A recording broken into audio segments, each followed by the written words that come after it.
Mga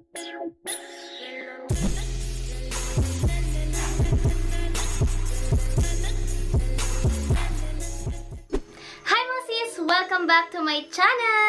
So for today's video mga sis, ayan, gagawa ako ng DIY tops or tube tops na napanood ko sa may TikTok. Ayan, so ang daming mga nagtre-trending ngayon na mga DIY tops, mas lalo na ngayong quarantine na pwede nating gawin. Ayan, so etong isa na ito ay tinatawag nilang crisscross tube top. Ayan, so walang mga tahi-tahi, kemerot-kemerot dito. So kung gusto nyong malaman kung paano ko nagawa ito, then just keep on watching.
So,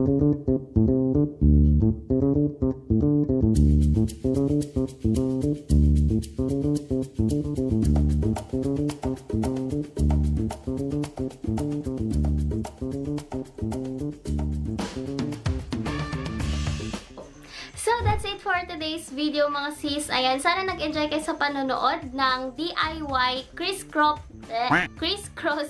tube top na ito. Ayan, so nabubulol ako sa crisscross tube top. Ayan. So, kung nag-enjoy kayo, please don't forget to give this video a big thumbs up. And syempre, mag-subscribe na rin kayo sa aking channel kung hindi pa kayo nakaka-subscribe. Thank you for watching, mga sis. See you till my next vlog. Bye!